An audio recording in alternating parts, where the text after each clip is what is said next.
It's worth more to him than it is. It's worth more to him.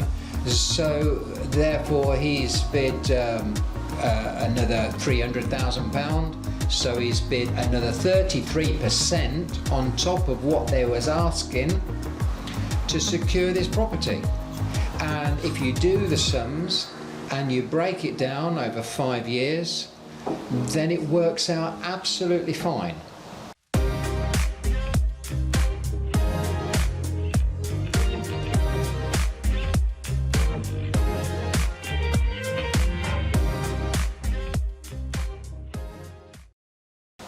If somebody is a property investor, or they've just started, there could be experience as well, by the way, and they're looking to buy the next property, would you say they should do it now or hold off for 6 to 12 months, especially if they're small or new? Right, okay. So take the crystal ball away, and then, right, I've just been advising. I do a lot of advising for people, a paid advising, but it goes to charity anyway.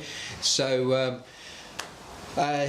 it depends on what the property is and why you want it, why you'd want to invest in it. So a friend of mine that I deal with has got a very large commercial property that he has about 70 or 80 people working. It's mechanical, you know, like vehicles. Yeah. And next door to him as another vehicle company that is now shrinking.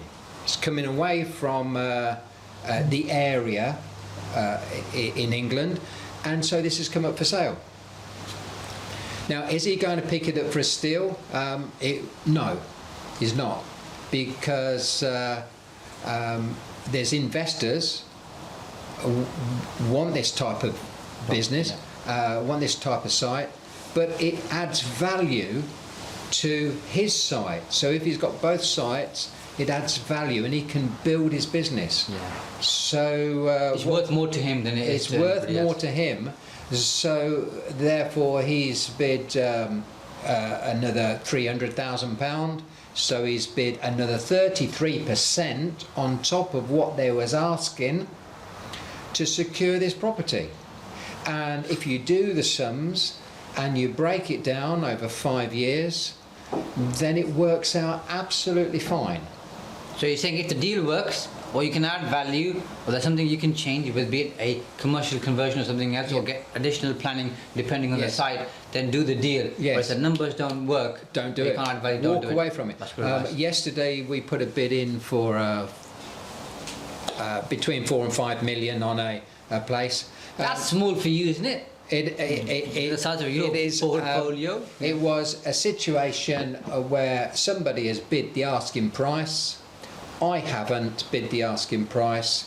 I put a different bid in with a different rent roll and a different. It's a lease. You know, buying the freehold and keeping the lease in place. So I've just done a different deal. More money, but more rent. It suits me. Whether it suits them or whether the other people who have bid against me, it's up to them. The deal would work for me, and I would be fine with that. And if it doesn't work, and if they choose somebody else, that's fine. But my deal is cash. My deal's within 30 days. I have done my due diligence, I know what it is, and will they take a better offer? Maybe they will, maybe it will go through, and if it doesn't, maybe they'll be back. And this is what happens all the time. So if it works for you, do it.